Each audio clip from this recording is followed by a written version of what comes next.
They accused Lenore Vask of stealing sacred bones, while her hands were still covered in burial ash. The Emberest necropolis had been opened for victory, not judgment. Dragon banners hung between black stone pillars.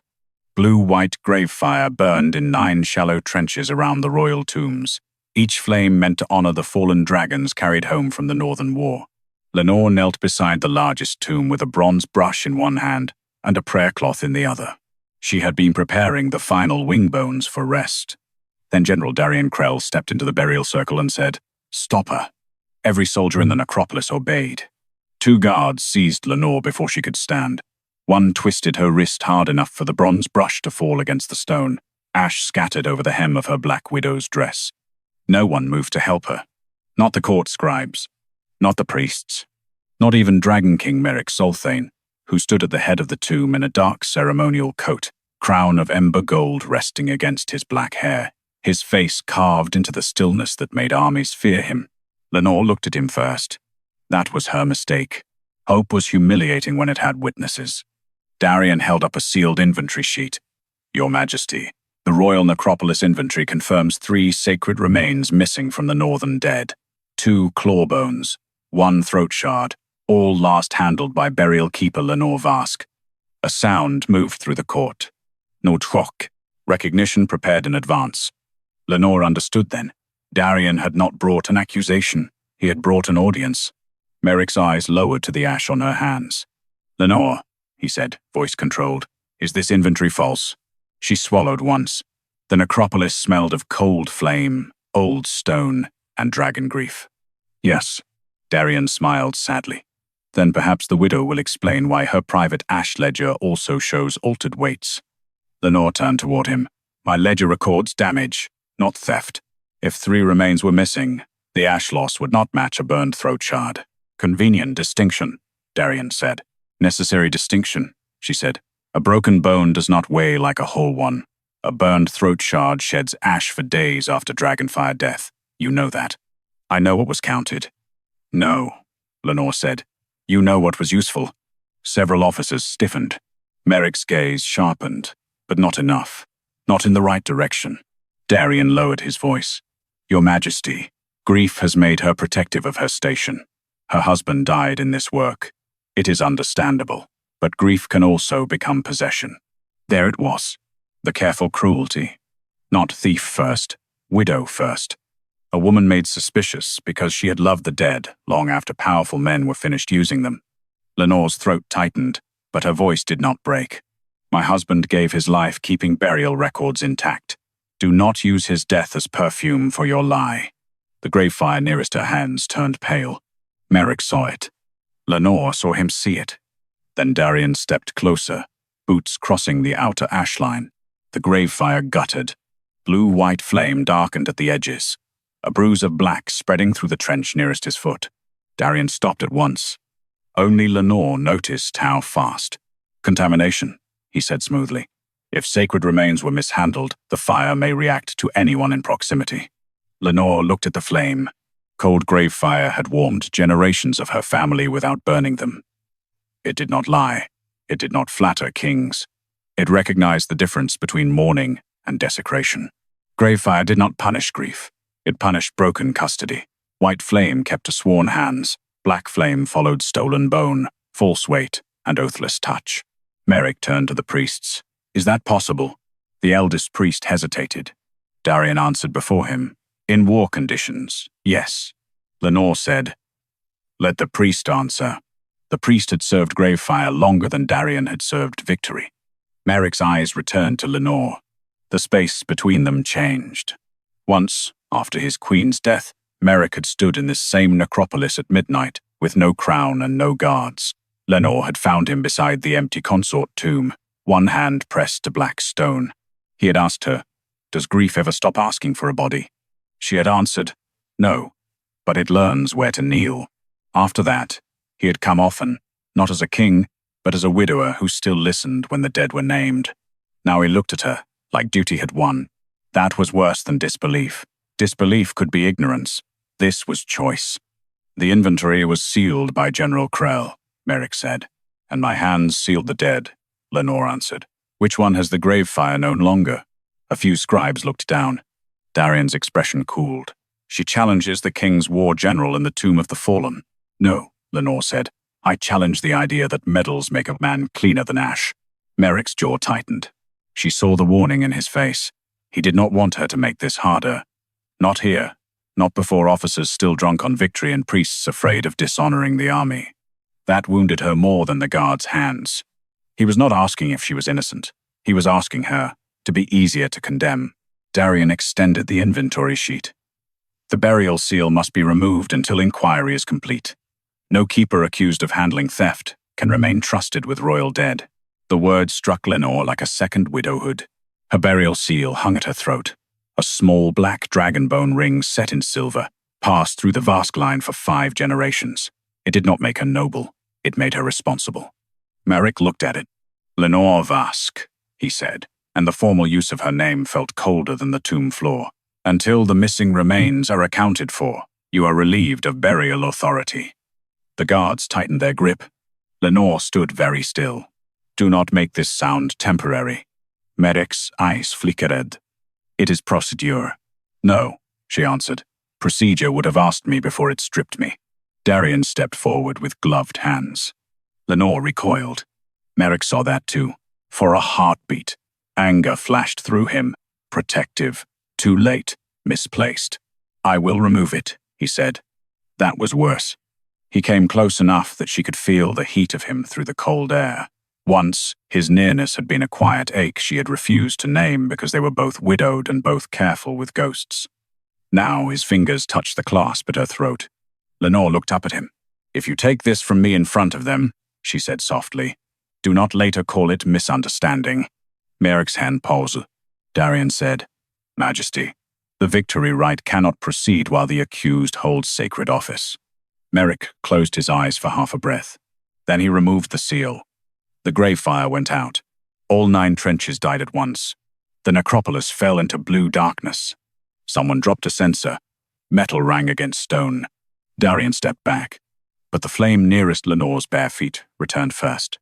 Not warm, cold, white as bone light. It circled her ankles without burning cloth or skin. Gravefire did not blacken for grief.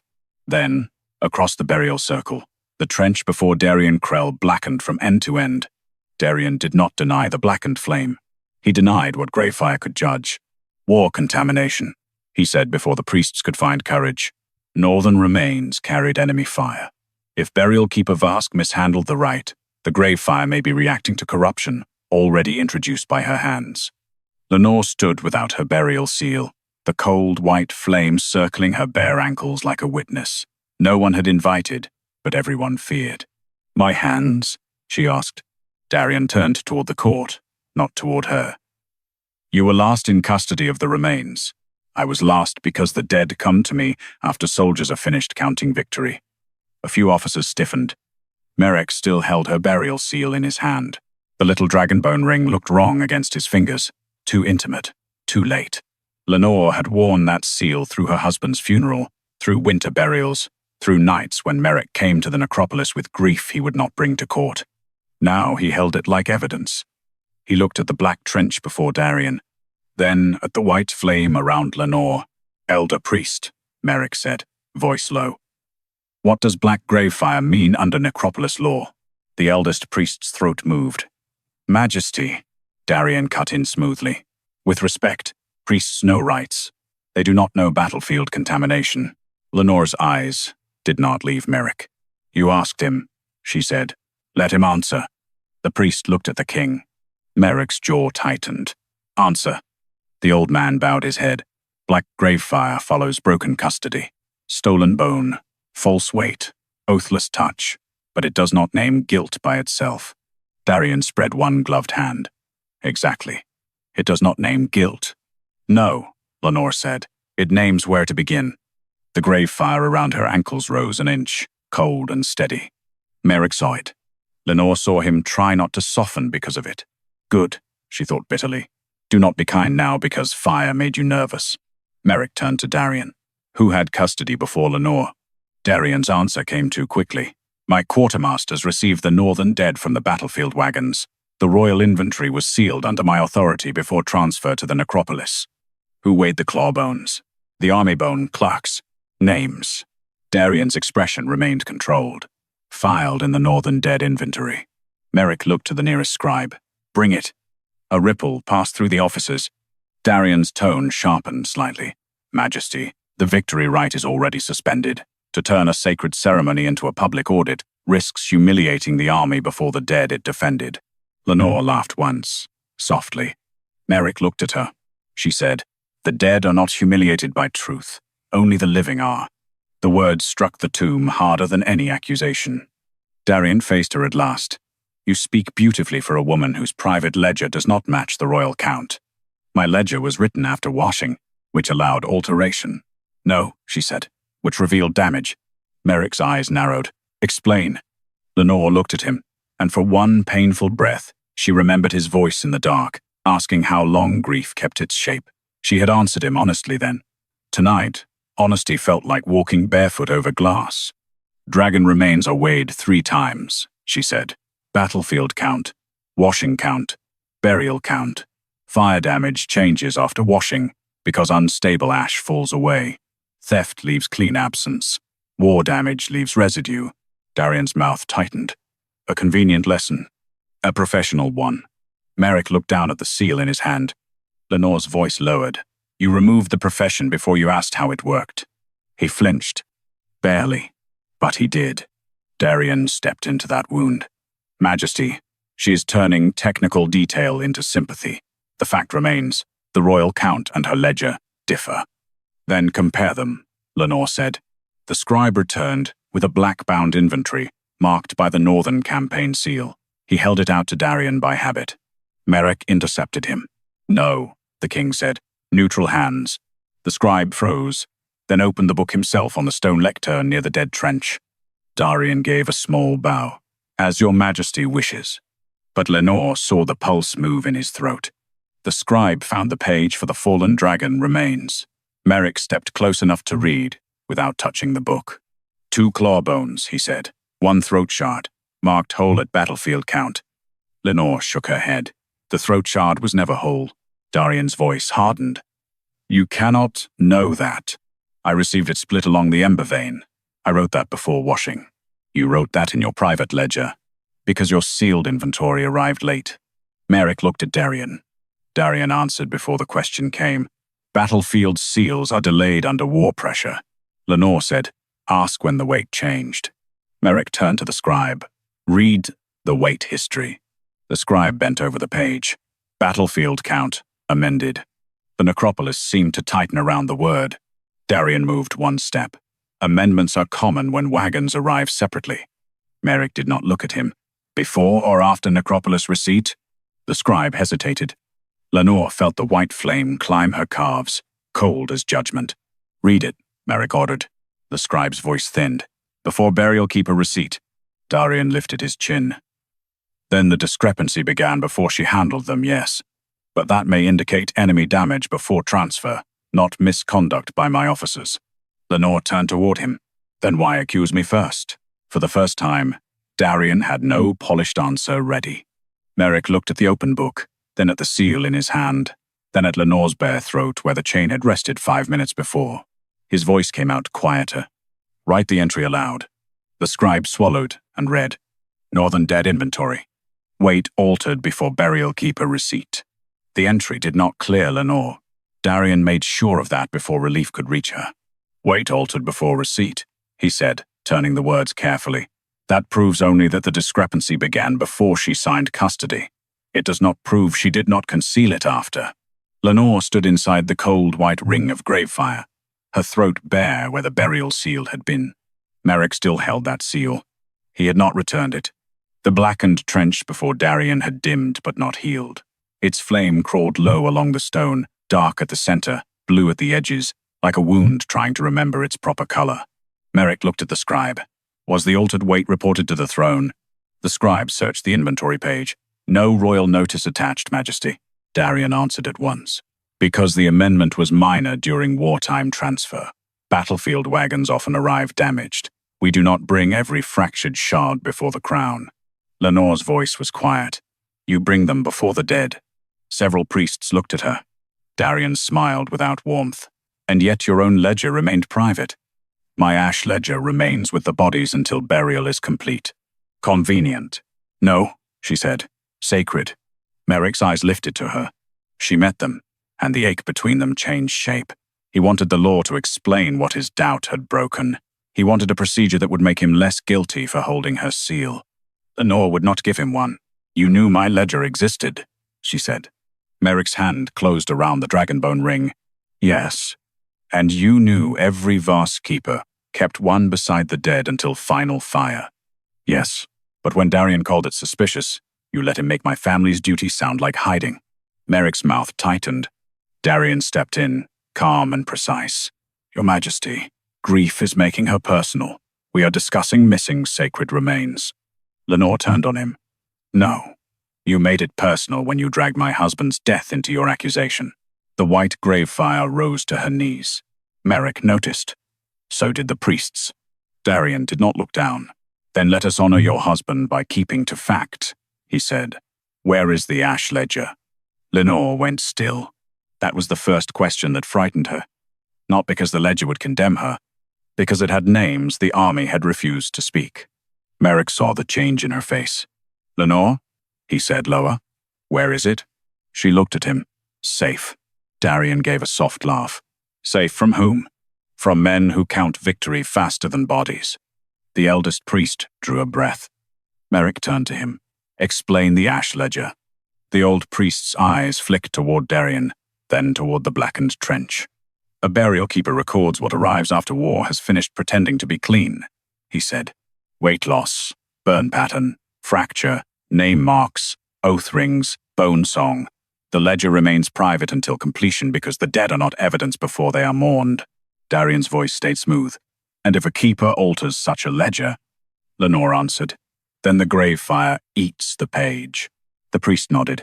If full sash is offered, yes. Merrick's gaze sharpened. Can the ledger be tested? It can, the priest said, but only by the keeper who wrote it. Darian turned to the court. There is our problem. The accused controls the only record that may defend her. Lenore looked at him with open contempt. You control the army inventory. You do not seem troubled by that. A few officers shifted. Merrick looked toward the tomb. Bring the ash ledger. Lenore did not move. Darian's eyes narrowed. Refusing royal order now? No, Lenore said. Refusing to let unburied names be handled like court evidence. Merrick's voice roughened. I am asking for the record. You asked for my seal with soldiers holding my arms. That struck him. He looked down at the dragonbone ring in his hand as if it had grown heavier. Then he did something small. Too small to repair. Large enough to matter. He stepped toward Lenore and held the seal out, not to fasten it back around her throat, but on his open palm. I cannot undo what I did in front of them, he said. Not by pretending I did not do it, but if the right requires the keeper's hand, then command will not replace it. Darian's face hardened. Majesty, restoring her access while accusation stands is dangerous. I did not say restore. Merrick's eyes remained on Lenore. I said the record will be touched by the hand the law requires. Lenore looked at the seal, then at him. Do not mistake a proper question for trust. I won't. Her fingers closed around the ring. The Gravefire around her ankles went very still. Lenore crossed to the unfinished tomb and knelt where the final wing bones waited beneath a cloth of black linen. From under the stone lip, she drew a narrow book bound in ash-gray leather. The court leaned forward. Lenore opened it herself. The first pages were filled with her hand. Clean measurements, fracture notes, bone songs, names when names could be saved. Then she turned to the northern dead. Her hand was there. But beneath it, in faded brown ink, another line appeared. Merrick stepped closer. Lenore's breath caught. She knew that hand. Darian saw her face and spoke quickly. Old ink proves nothing. Lenore touched the page with 2 fingers. The white Gravefire bent over the book and brightened the hidden line. The eldest priest whispered, That is not Lenore Vask's hand. Merrick read the name at the bottom. Lenore Vask. The necropolis seemed to tilt. Lenore's late husband had signed the first discrepancy before he died. Below his name, Gravefire revealed one final sentence in brown ash ink. First irregularity found before royal necropolis receipt. Darian looked at Lenore Vask's name and did not flinch. That was how Lenore knew the next wound would be aimed with care. A dead man's handwriting appearing at the perfect moment, he said, voice measured, sorrowful enough for public use. How moving, how convenient. Lenore's hand flattened over the ash ledger before she realized she had moved. The white Gravefire did not burn her fingers. It curled around them, cold and bright, protecting the page without consuming it. Merrick saw the gesture. So did the court. Darian turned toward the priests and officers gathered between the tombs. Let us be clear. We now have a private ledger kept by the accused, hidden beneath a tomb, containing a newly revealed note supposedly written by her late husband. A husband who died while handling burial records. The old cruelty returned, dressed as reason. Lenore rose slowly. Say what you mean. Darian's eyes softened. That was worse than hatred. I mean, grief can make relics of people, he said, and desperate widows can mistake old guilt for sacred testimony. The Gravefire around Lenore's ankles flashed white. Merrick's face tightened. General, he said. Not warning enough. Lenore turned to him. Do not soften his blade after letting him draw it. The words struck the necropolis floor between them. Merrick looked at the burial seal still lying in his open palm. He had given her the right hand for the right, not the honor he had stripped. Both of them knew the difference. Darian stepped closer to the court circle, careful not to cross the blackened trench again. If Lenore Vask found an irregularity before receipt, he said, why did he not bring it to the king? Lenore's throat tightened. Because he died that night. Because he came home with ash under his nails and fear in his eyes. Because he pressed a wrapped page into her hands and said, if the dead begin losing pieces, do not trust victory counts. But she did not say all of it. Not yet. She looked at Darian. Perhaps he tried to bring it somewhere safer than your office. A ripple moved through the offices. Darian's expression cooled. That is accusation without proof. No, Lenore said. That is restraint. Merrick looked at her then, sharply enough to hurt. What happened to Tovar the night he wrote that? Darian answered before she could. Her husband collapsed in the lower ash corridor after plague exposure from battlefield remains. The record is clear. The record, Lenore said quietly, was written after he was sealed. The old priest closed his eyes. Merrick turned to him. Is that true? The priest did not answer quickly. Darian's voice cut in. Majesty, are we trying General Krell, or are we letting the accused drag a dead husband into this because the missing bones remain missing? Lenore faced the tombs. The dead were dragged into this when their bones were counted like spoils. The black trench before Darian pulsed once. Merrick's hand closed around the burial seal. We proceed by right. Darian bowed. Then let the ledger face Gravefire. If it is true, it survives. If it is false, the fire eats it. Several priests stiffened. Lenore looked at Darian. He wanted that. Not because the ledger was false. Because the northern dead were unfinished. Gravefire testing before completion could scorch unburied names from the page. It was not meant for public pressure. It was meant for final custody. Merrick looked at the priest. Can the ledger be tested safely? Not safely, the priest said, only lawfully. Lenore laughed once without humor, a comforting distinction. Merrick's gaze found hers. There was pain there now, regret beginning to wake. But regret had not stopped the guards. Regret had not kept the seal on her throat. Lenore, he said, low enough that only the nearest heard, if there is another way. There was, she answered. Before you made my work defend itself in front of soldiers. His face changed. Darian spoke quickly. If she refuses the test, the ash ledger cannot stand as evidence. Lenore lifted the book. I did not refuse. The old priest stepped back from the Gravefire trench. Burial keeper. She was relieved of that title, Darian said. Lenore did not look at him. She looked at Merrick. Am I keeper enough to burn, but not enough to be believed? Merrick absorbed the question before the court. Then he said, for this right, Lenore Vask holds the keeper's hand. Not the office, she asked. His voice roughened. Not yet. Then, watch carefully, she said. Half trust is still a knife. She opened the ash ledger to Tovar's hidden note and laid the page above the white Gravefire. The flame rose. Cold light passed over her wrist, over Tovar's name, over the brown ash ink that had slept beneath her entries. The court leaned inward. Darian remained still, but the edge of his glove flexed once. The page did not burn. Instead, The fire moved beneath the writing and revealed a second mark impressed into the paper fibers, a custody notch pressed by official bone clamps before the remains ever entered the necropolis. The priest bent forward, breathing hard. "That is not a burial mark," he whispered. Merrick's eyes narrowed. "Whose mark?" The priest looked toward the army officers. Darian said, "Many clamps were used in campaign transport." Lenore turned the page slightly, letting the Gravefire brighten the notch. "No," she said. "This is a command clamp. Burial hands do not use iron teeth on dragonbone." Merrick's voice went quiet. "Bring the custody record." Darian stepped forward. "Majesty, command custody records are military documents. They cannot be opened in a necropolis rite without formal council seal." Merrick looked at the black trench at Darian's feet. "Then send for the seal." Darian's jaw tightened. The scribe nearest the war altar lifted a bound custody slate from the campaign chest. "Majesty," he said, voice shaking, "the Northern Dead custody record is already here for the victory rite." Darian turned on him. "Do not open that." The necropolis heard it. Merrick turned slowly. "Open it," he said. The scribe broke the red wax and searched by the tomb number. The Gravefire did not guide his hand. It only waited. Then his finger stopped. Merrick read over his shoulder. "Northern Dead custody record. Bones sealed by General Krell before Lenore Vask received them. The custody record stayed open between the tombs like a blade no one wanted to pick up." Darian was the first to touch its edge. "Command custody is not theft," he said. "Every fallen dragon passes through military seal before burial.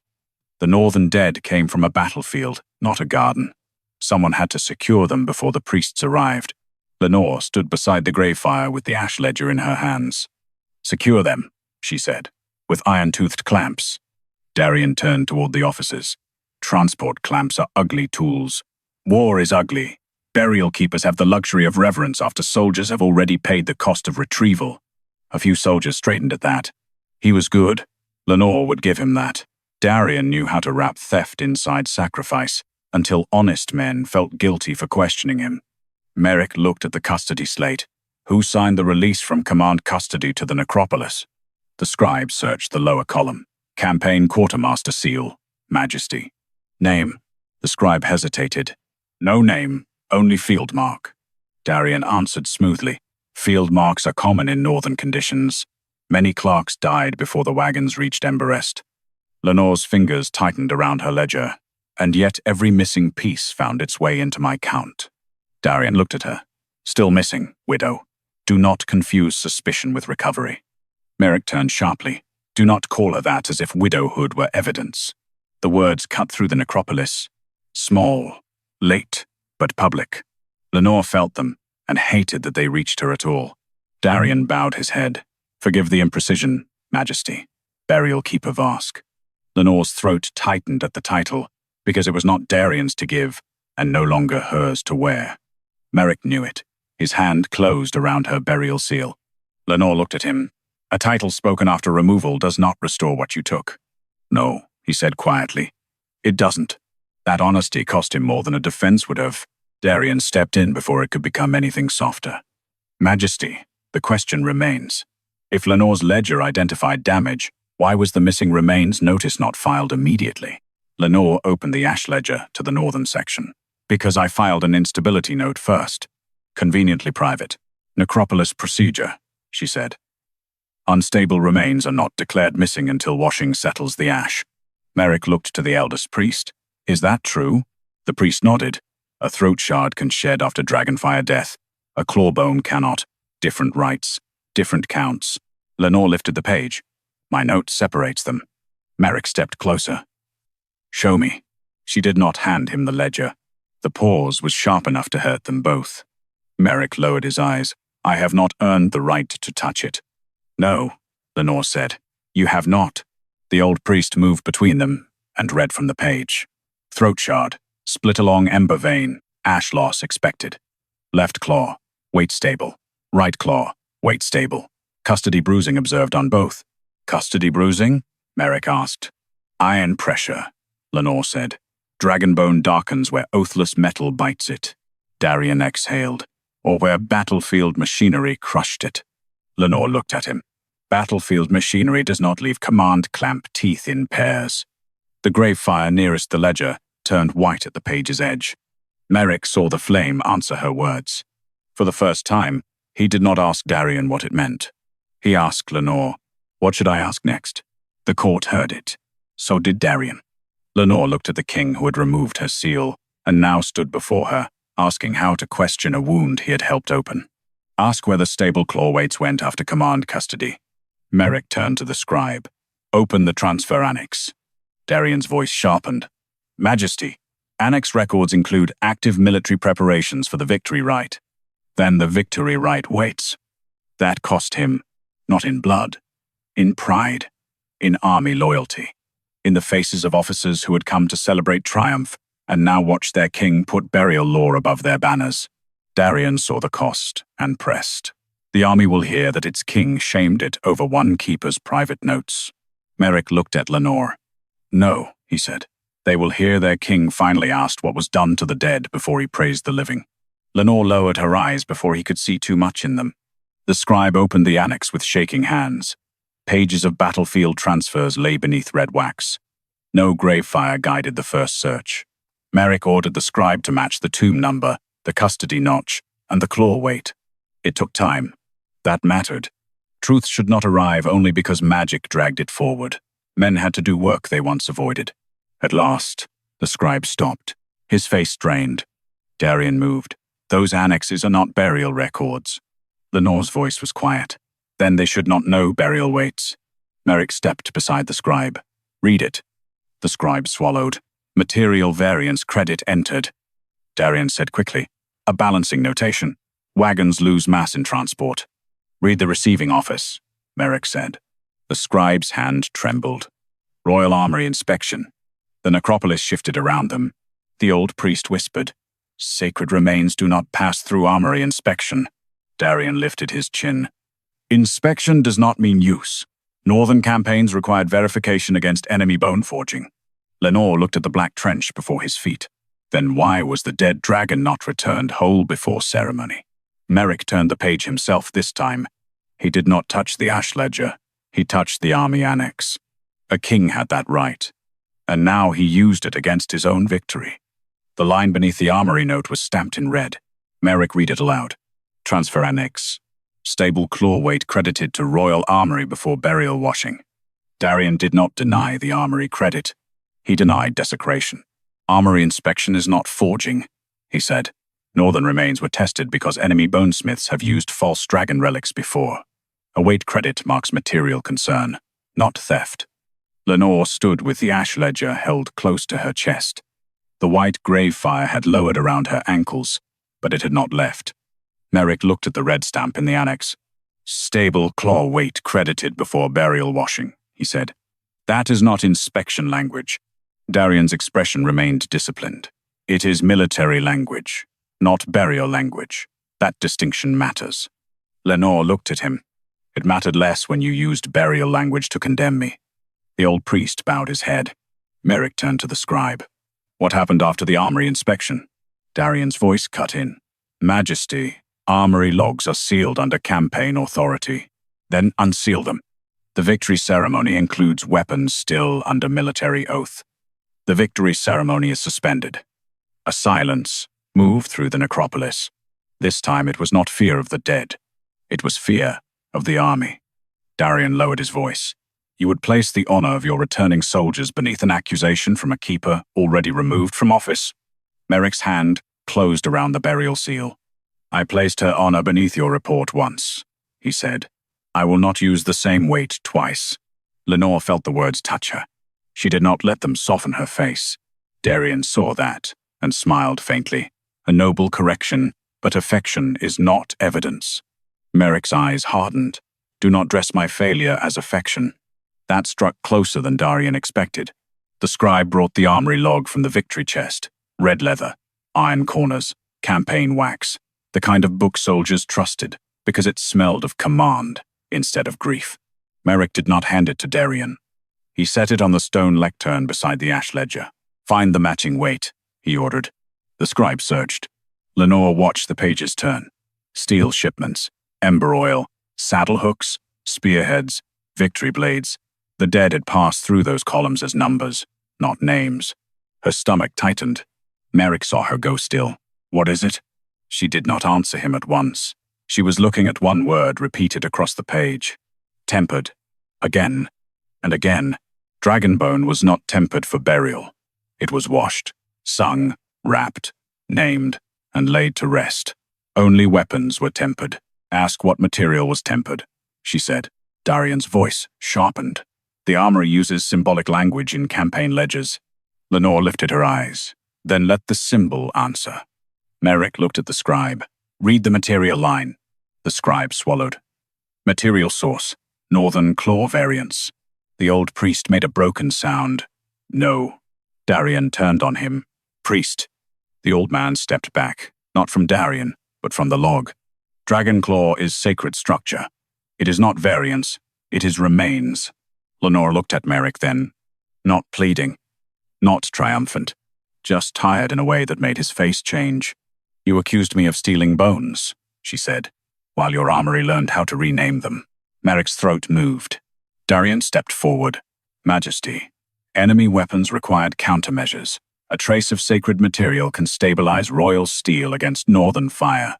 No dragon spirit is dishonored when its strength defends the kingdom it died for." Lenore's voice went cold. "The dead do not defend kingdoms after their consent is forged by men with clean gloves." The Gravefire rose. All 9 trenches flared white, then bent away from the victory altar. For the first time, the covered weapons at the altar answered. A low hum crawled under the black cloth where the army's victory spears lay waiting for blessing. The sound was not metal singing. It was bone, remembering pain. Merrick turned toward the altar. Darian moved to block him. "Do not uncover consecrated weapons before the rite." Merrick looked at him. "They are not consecrated yet." The general's jaw tightened. That was enough. Merrick crossed the necropolis and pulled the cloth away. 6 victory spears lay beneath it, black steel shafts inlaid with pale gleaming lines. Beautiful, terrible, too white to be silver, too dull to be pearl. Lenore took 1 step forward and stopped. The world narrowed to those pale inlays. She knew Dragonbone when it had been polished for war. The white Gravefire around her feet went suddenly still. Merrick's voice lowered. "Lenore." She did not look at him. "If you ask me whether those are sacred remains," she said, "you are asking me to name a wound, your own court dressed for celebration." Darian's voice rang out. "Those weapons saved soldiers." "No," Lenore said. "They stole rest from the dead to decorate victory." The Gravefire struck the nearest spear. It did not burn the shaft. It stripped the illusion from the inlay. Beneath the polish, old burial ash surfaced in the seams, gray-white and unmistakable. The scribe dropped the armory log. Merrick picked it up himself. His voice came out like stone breaking. "Royal Armory forging log. Sacred claw material tempered into victory spears." The victory spears began to hum in the burial dark, not with triumph, with hunger. The pale inlays shivered inside the black steel, and every trench of Gravefire bent away from the altar, as if the dead themselves could not bear to look at what had been made from them. Lenore stood very still. She had prepared torn wings, broken jaws, scorched ribs, dragon hearts reduced to emberstone after battle. She had sung over remains no courtier could bear to see, but this was worse. This was not ruin. This was use. Darian's voice cut through the necropolis. "Majesty, the log uses armory terminology. Sacred material can mean ceremonial alloy." The old priest turned on him, face gray. "Not when the Gravefire refuses the altar." Darian ignored him.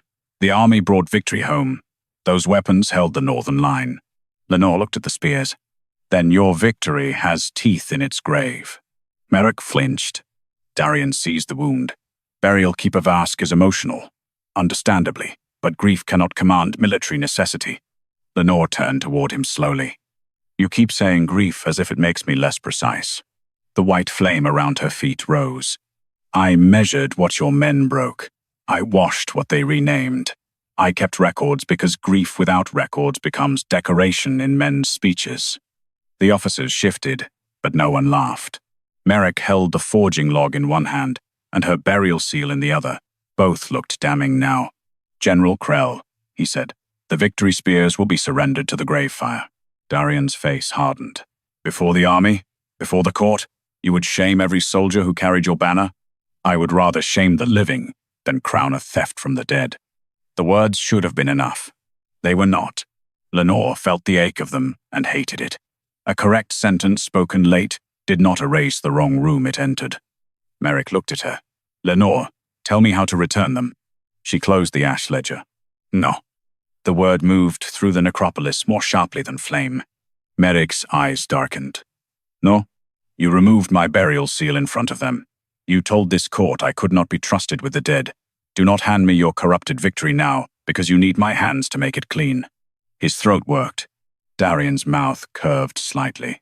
A refusal to serve the crown during sacred crisis. Lenore faced Merrick, not Darian. There. Hear him.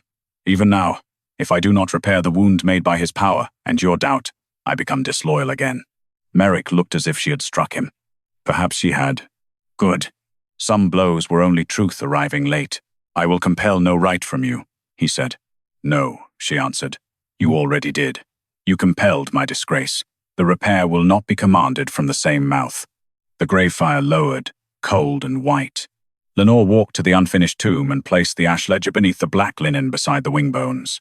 Her hands moved carefully, almost tenderly. Even now, even wounded, she would not punish the dead for what men had done around them. Then she reached for the burial seal in Merrick's hand. He held it out at once. Too quickly. She stopped, before touching it. No, she said. Merrick's hand remained open between them. It is yours.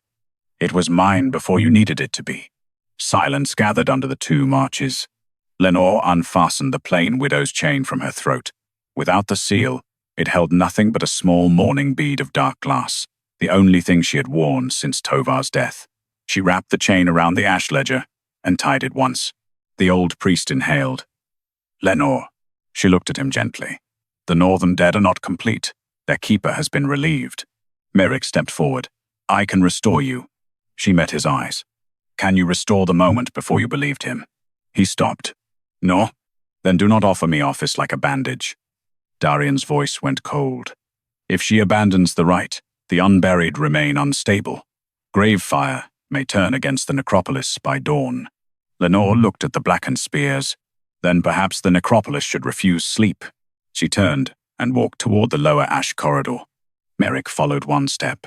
Where are you going? Where widows go when kings remember law too late. Lenore. She paused, but did not turn. There is one right Darian cannot order, and you cannot command. The completion right. It can call every stolen fragment by its grave name. The priests went rigid. Darian's calm cracked, just enough for Lenore to see fear behind it. Merrick heard the change in the room. Why was I not told of this right? Lenore looked back then. Because it is forbidden, unless the living have failed the dead beyond ordinary repair. The Gravefire answered from every trench at once, burning white around Lenore and black before the victory spears. She walked into the lower dark, with her widow's chain wrapped around the unfinished ledger. Behind her, Darian whispered, Stop her. But the Gravefire sealed the corridor in cold white flame. The upper necropolis did not follow Lenore into the lower dark. It turned on the men who remained. The victory spears still lay exposed on the altar, humming beneath the Gravefire's refusal.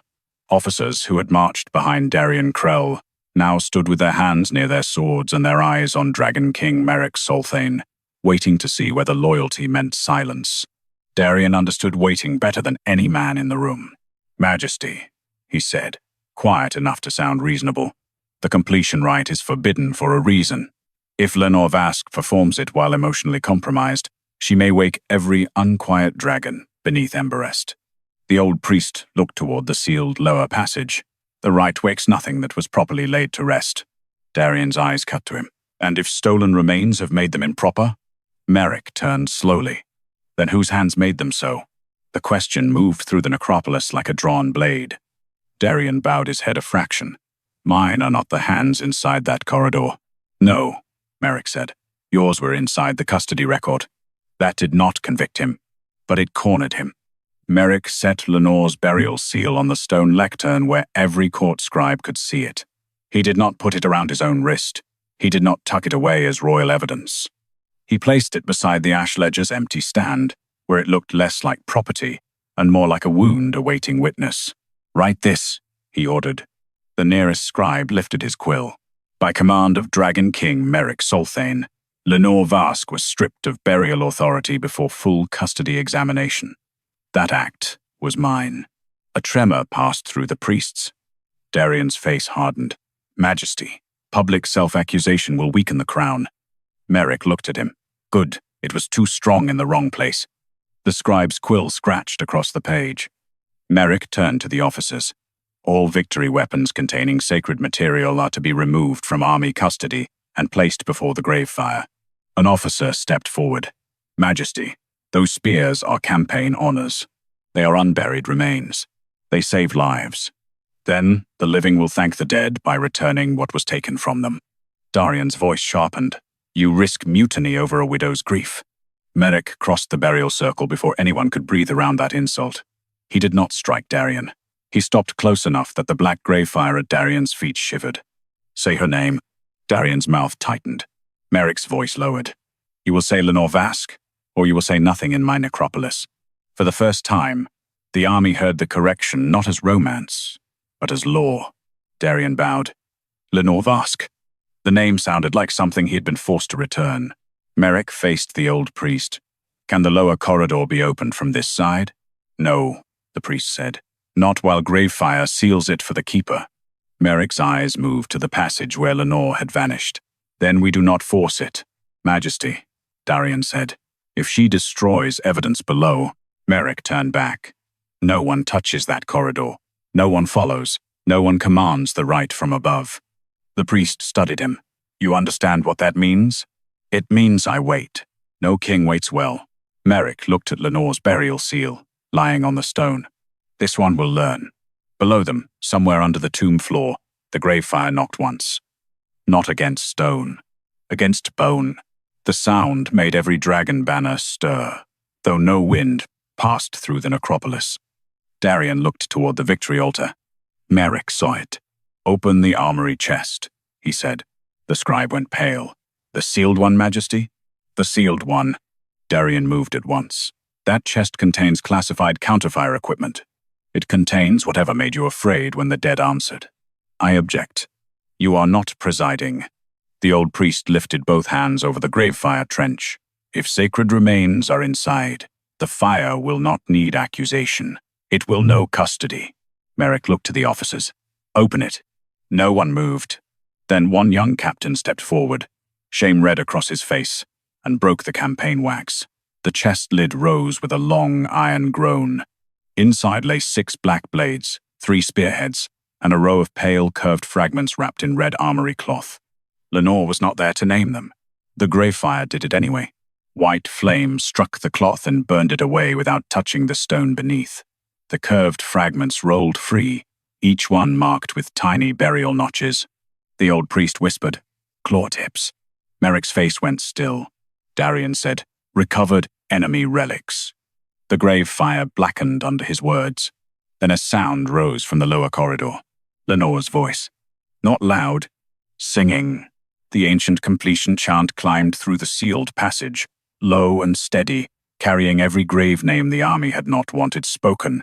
One by one, the pale fragments in the armory chest began to tremble. Then they turned toward the sealed corridor, like birds hearing home. Lenore sang where kings were not allowed to command. The lower corridor of Emberus Necropolis had no banners, no officers, no victory drums. Only old stone, black ash, and tomb doors carved with dragon names so ancient their letters looked less written than breathed into the wall. The Gravefire sealed the passage behind her in white flame. Ahead, the stolen fragments trembled in answer. Not all of them were visible yet. Some still lay hidden above in armory chests and weapon seams. Some had been ground into pale dust and folded into steel. Some had been polished until soldiers could pretend they were ornament instead of remains. But the completion rite did not ask where men hid what they took. It asked the dead what still belonged to them. Lenore knelt before the unfinished northern tomb and untied her widow's chain from the ash ledger. Her fingers shook, once, only once. "Tovar," she whispered, touching the dark glass mourning bead. "If you left this record for me, I am sorry it took disgrace to make them read it." The Gravefire around the corridor softened. Then a voice came from the flame. Not her husband's. Not exactly. A low dragon sound, older than speech, moved through the bones beneath the floor. Lenore opened the ash ledger to the northern dead. "By Keeper's hand," she said, "I call what was denied wait." Above, something struck stone. A claw tip slid beneath the sealed passage, pushed by white fire. Then another. Then a curved shard stained faintly grey with burial ash. The pieces moved toward the tomb, dragging no blood, making no wound, only returning with the terrible dignity of things that should never have been made to come back this way. Lenore's throat tightened. No one should have had to crawl home from a weapon. The Gravefire flared. Above, Merrick heard the words through the sealed corridor. So did Darian. The king stood at the edge of the white flame with the army gathered behind him, unable to enter, unable to pretend they did not hear. The pale fragments in the opened armory chest had already turned toward Lenore's voice. One by one, the victory spears on the altar shivered until their bone inlays loosened from black steel. An officer reached toward one. Merrick's voice stopped him. "Touch nothing." The officer froze. "Majesty, the spear may break." "It should." Darian stepped in. "Those weapons are royal property." Merrick turned. "Those remains are not." The nearest spear cracked down its length. A pale strip of dragon bone lifted from the steel and flew toward the corridor flame. It passed through the seal as if the fire had made a door only for the dead. Lenore caught it in both hands. It was cold. Not weapon cold. Tomb cold. She laid it inside the northern tomb. "By Keeper's hand," she said, "I call what was denied name." The ash ledger pages turned beneath her palm. One dragon name glowed. Then another. Then a third that had been scratched thin, as if someone had tried to leave it unreadable without fully erasing it. Lenore bent over the page. "Erind," she read. "Vathros, Maelkar of the Northern Flight." The tomb walls answered. 3 deep knocks rolled through Amberest, each one heavy enough to make dust fall from the ceiling. Above, the officers dropped to one knee, not in worship, but because the ground moved under them. Darian did not kneel. Merrick noticed. "Does the dead flight not move you, General?" Darian's eyes stayed on the sealed corridor. "The rite is unstable." "No," Merrick said. "You are." Below, Lenore pressed both hands to the ledger. The forbidden part waited. Completion could not be performed by song alone. Song returned fragments. Name restored identity. But custody had to be answered by a living keeper willing to stand between the dead and every hand that had failed them. Her burial seal was not around her throat. Her office had been stripped. Her authority had been questioned. Still, the dead had come. Lenore lifted the plain widow's chain and wrapped it around her wrist until the mourning bead rested against her pulse. "I have no seal," she said. "I have no office recognized by the king. I have only the work I did before anyone applauded war over burial." The white Gravefire bent toward her. "If that is enough," she whispered, "take my hand." Flame closed around her wrist. Pain flashed through her. Not burning. Recognition. It ran up her arm and into her chest with the weight of every tomb she had cleaned, every unnamed fragment she had refused to discard. Every night she had stayed after priests left, because the dead deserved someone who was not in a hurry. Above, Merrick staggered, as if the pain had reached him through the seal, still lying on the lectern. Lenore's voice rose. "By Keeper's hand, I called broken custody to answer." The Gravefire turned black. Not around her. Around every weapon that still held stolen bone. The victory altar erupted in dark flame. Spears split open. Blades spat pale dust. The armory chest burst its hinges, and hidden fragments rose in a storm of white bone light, streaming toward the lower corridor. Darian shouted, "Stop this!" No one moved. Merrick looked at him. "You wanted the Gravefire to judge." Lenore stood inside the lower tomb as the fragments returned around her, each piece finding its hollow in claw, throat, wing, and crown of bone. The northern dead began to look whole enough to rest. Then the ash ledger lifted from her hands. It floated above the tomb, pages burning white at the edges. A line of black fire formed across the open page. Lenore looked up. So did every living soul in Emberest.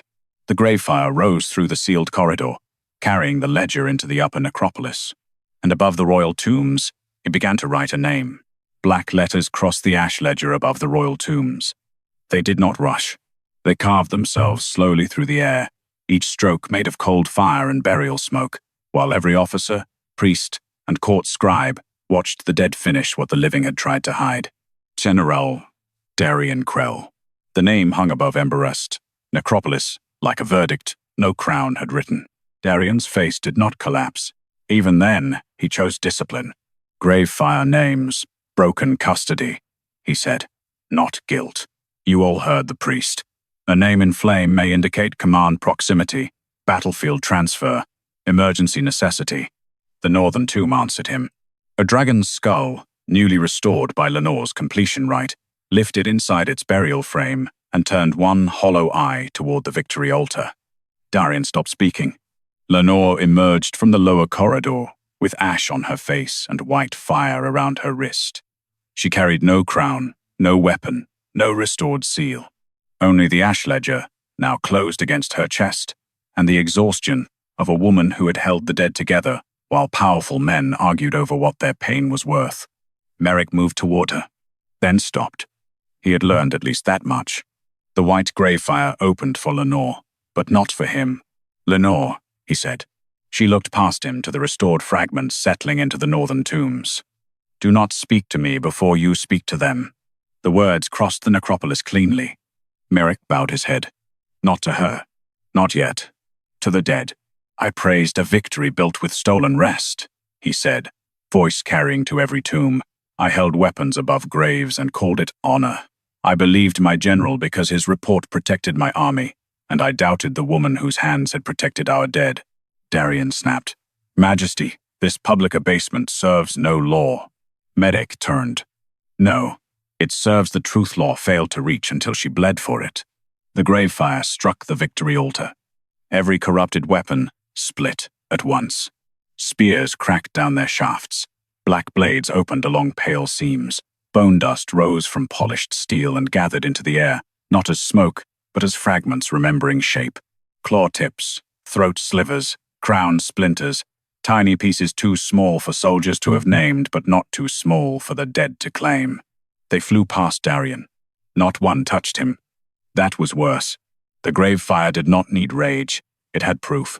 Each stolen relic returned to its rightful tomb. The northern flight settled piece by piece into sacred order, and with every return, a line in the army's forging log burned away. Darian stepped back. Those weapons held the border. Lenore faced him. Then the border was held by theft. They were dead. They were entrusted, she said. There is a difference men like you only notice when something belongs to them. The oldest priest lifted both hands toward the flames. The completion rite is accepted. The white Gravefire rose behind Lenore.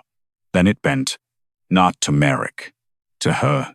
The burial seal on the stone lectern began to move.